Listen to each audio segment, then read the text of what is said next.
Fala aí pessoal, sejam muito bem-vindos a mais um vídeo aqui no meu canal do YouTube. Gente, hoje estou aqui trazendo mais um vídeo para falar um pouquinho para vocês sobre Vale, essa oportunidade tanto que a gente tem comentado aí de novamente voltar à possibilidade dos aportes nas lives de 9h45. Tenho falado bastante, o pessoal no meu Instagram tem pedido, né, cada vez mais vídeo de Vale aqui. É interessante isso porque de fato, né, eu voltei a aportar.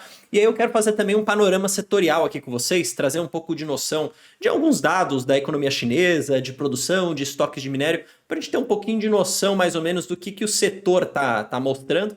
E claro, né, fazer essa correlação com o Vale também, beleza? E eu vou também explicar o tal média dos 200, que eu tenho falado aí nos últimos vídeos, tenho falado nas lives de 9h45, as pessoas têm falado, Bruno, fala no vídeo o que é isso direito. Eu vou falar aqui de novo, beleza? Então o vídeo vai ser bastante completo, deixa seu like, se inscreva no canal. O Brasil foi eliminado da Copa, mas ainda estamos em clima de Copa. Hoje aqui, estou gravando isso aqui pós-jogo França e Espanha. Espanha jogou demais e passou a Espanha, beleza? Vamos que vamos. Primeiro de tudo, quero explicar essa questão da tal média dos 200 que a gente sempre fala aqui, tá? A média dos 200, que é essa linha branca, é uma média de 200 períodos.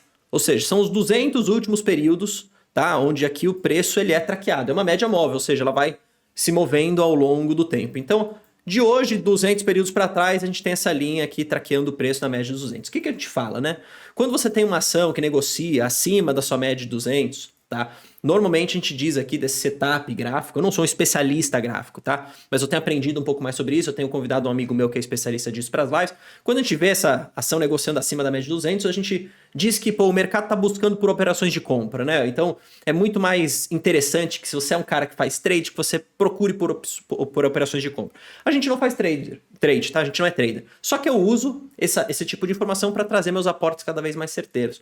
E uma das coisas que a gente fala é o seguinte: quando as ações, né, quando o preço está negociando bem acima da média de 200, ele dá uma corrigida e ele volta para a média de 200, que é o que está acontecendo agora, normalmente a gente tem algumas indicações. Primeiro, ele vai fazer alguns testes aqui, né? Então, o que dizem os analistas gráficos? Ele desce, toca aqui, ele pode subir um pouquinho de novo, aí ele vai retestar, aí ele sobe um pouquinho, aí ele retesta de novo e ele pode voltar a subir, tá? Esse tipo de movimento é muito importante para os traders que olham muito isso, tá? A gente, na verdade, o que a gente fala? Olhando para o passado, olhando do ponto de vista, né, desse setup gráfico, se torna interessante voltar e fazer aportes quando volta para a média de 200. A gente aqui está colocando várias informações juntos, né? Pô, voltou a bater aqui na média de 200, testando ela um pouco abaixo aqui, negociando, tá? Voltou a abrir margem de segurança. Então, por isso que eu digo, o aporte foi mais certeiro, justamente por este motivo aqui, tá? Então, essa é a tal média de 200, para você colocar no gráfico aqui é simples. Vem indicadores, escreve EMA, clica aqui em média exponencial, vai abrir, você vem na engrenagem, período 200, estilo eu gosto de colocar a linha branca. Beleza? É assim que faz para você ter esses gráficos de graça. TradingView Premium, a Quantifury oferece, tá aí na descrição o link. Beleza? Você não precisa pagar nada por isso, só abre a conta. Tá? Então essa aqui é a primeira visão. Nós temos margem de segurança em Vale, porque o preço está 75. Nós temos ela voltando para a média de 200 aqui, depois de bastante tempo negociando acima. E aí olha só a questão do panorama setorial. Olha que fala esse relatório do BB Investimentos. O ritmo de produção industrial e a expectativa de expansão de atividade industrial tiveram um ligeiro incremento no último dado. Tá? Olha só, a gente olha para essa atividade industrial pelo PMI da indústria chinesa. Acima dos 50 mostra essa expansão. Então a gente vê esse pequeno incremento aqui de fato, né, no dado. Percebe aqui, comparado aqui ao último, um pequeno incremento. Agora, a atividade industrial na China não está tão forte assim. E ela vem de um sentimento, a gente teve bastante esse dado abaixo dos 50. Tá? Qual que é eu acho que o ponto aqui que fica mais, que pega mais o mercado do ponto de vista de preço de minério, de perspectiva de preços mais altos? São os estoques, tá? Os estoques na China, se você for olhar, eles estão bastante altos, ok? Se você for olhar, ele está acima da média dos últimos 3 anos. E se você for olhar um pouco, o consumo do aço, ele não está tão forte assim comparado a anos anteriores, né? Alguns momentos anteriores onde a gente via isso de forma mais bruta, tá? Por que isso? Porque isso está ligado também ao crescimento chinês, ao próprio mercado imobiliário chinês, que tem dado uma tranquilizada, tá? Então, juntando todos esses pontos, estoque mais alto, produção do aço não está tão alta assim, atividade industrial não está aquilo lá, tantas coisas, né? O mercado imobiliário chinês não está tão aquecido assim. A gente tem um monte de propriedade ainda que não tem nem comprador, né? Não tem nem inquilinos, se você for pensar assim. Né? Mas é mais comprador a palavra certa, tá? E aí a gente tem, então, portanto, uma economia chinesa que cresce, mas cresce menos. Então fica sempre essa pressão aqui no preço do minério de ferro. Se você for olhar, o minério de ferro 62%, pô, chegou a bater em janeiro de 2024 quase $160 a tonelada. O que a gente vê hoje, né? Existe o gap entre o 62 e 65, isso é fato. E aí a gente vê, desculpa, o 65 chegou a 160, quase 160. O 62 chegou a um pouquinho mais de 140.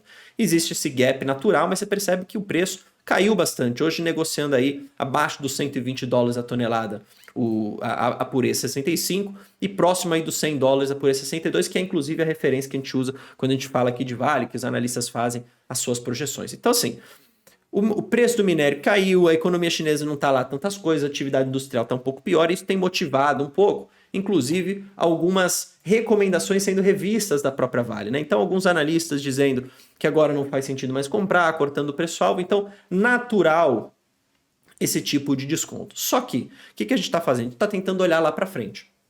A gente está tentando também colocar na nossa análise a tese estrutural que a gente monta para a Vale, a tese de longo prazo. E o que a gente tem hoje, na verdade? A gente tem uma companhia que, sim, é bastante dependente do minério de ferro. É bastante dependente da China, que é os principais destinos das exportações aqui brasileiras, né, do minério de ferro. Maioria China, a gente tem essa questão também atrelada à Vale. Agora, é uma companhia que está se mexendo um pouco, especialmente para algumas outras vertentes de resultado, que vai possibilitar uma geração de resultados mais diversificada, menos dependente do minério de ferro. Só que isso não acontece de um dia para o outro. Então, assim, a gente vai comprar a Vale hoje com esse cenário, né? Com esse cenário que a gente está vendo, que é um cenário setorial, que não é tão interessante assim. E digo mais, até o cenário para a própria siderúrgica não é tão bom. E aí a siderúrgica é aço demanda minério. Então, é tudo muito interligado as duas coisas. Agora, gente, teoricamente, a gente sempre fala isso daqui, o melhor momento para a gente comprar... Eu vou ter que beber uma água aqui, gente. Tô quase sem voz, tô quase perdendo minha voz. E o pessoal falou, se cuida aí, Bruno, porque senão eu não vou conseguir fazer as lives. Então eu tô bebendo essa água aqui pra ver se melhora. Porque tenho feito tanto vídeo, mas enfim, desculpa perder o foco.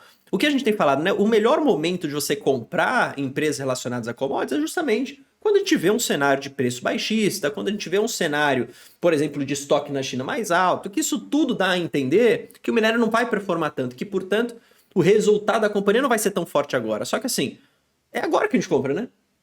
Pensando numa tese de longo prazo. E aí também a vertente da Vale Base Metals, Bruno, acredito, que tem uma grande possibilidade de geração de bons resultados e o mercado acho que vai precificar isso em algum momento, de uma forma mais forte do que hoje. Então, as ações voltando a negociar próximo da média de 200, e ainda bem que essa média de 200 tem abertura na margem de segurança, porque o meu preço está 75, eu acabei fazendo algumas compras. E por que eu tô fazendo esse vídeo? Assim, vamos ficar de olho, gente. Não é para você sair comprando tudo de uma vez, mas vamos ficar de olho. Olha quanto tempo a Vale não voltava a corrigir para a média de 200. Olha por quanto tempo a Vale subiu em linha reta, gente. Praticamente. Olha isso daqui. Desde outubro de 25 até fevereiro desse ano, era linha reta praticamente, gente. Todo dia Vale subindo um pouco. E a gente esperava por essa correção. É do mercado, é inerente do mercado. Algum momento viria. E veio. Quer dizer que agora não vai mais cair? Pode até cair. Quer dizer que agora vai ser o melhor resultado do mundo? Provavelmente não. Eu diria que até agora não vai ser o melhor resultado do mundo. Só que é justamente nesses momentos que a gente vai embolsando na nossa carteira o ativo, né? Colocando ele. E claro, uma carteira diversificada para que você consiga ir colhendo esses frutos e trabalhando a sua carteira ao longo do tempo. Não dá para você fazer esse tiro em uma empresa só. Você entende? E aí falando do dividendo, por que eu falo? 6% previsto. Sim, não é o melhor momento, mas são nesses momentos que a gente começa a olhar para comprar. Então vale eu ter olhado dessa forma. Eu acho que tudo começa a se encaixar, né? Margem de segurança, média de 200, cenário setorial, trazendo uma pressão baixista, assim que o pessoal não quer muito ação. E pô, para o investidor previdenciário, é isso que a gente gosta. Beleza? Tamo junto, até o nosso próximo vídeo. Espero que tenha trazido um pouco mais de luz para você aí sobre essas questões. Fica o convite, panorama, o link está na descrição para você abrir sua conta. Você tem aqui o preço das ações, o pregão em tempo real, agora está tudo fechado. Você tem aí os gráficos na Quantifury também, como eu falei, para você colocar, para você começar a olhar para suas empresas. Link também está na descrição. Então tem, assim, gente, bastante informação. Acho que ferramenta, informação não falta, só se acompanhar os vídeos, participar das lives e buscar as oportunidades. Eu também estou fazendo isso, tá bom? Tamo junto, valeu, falou.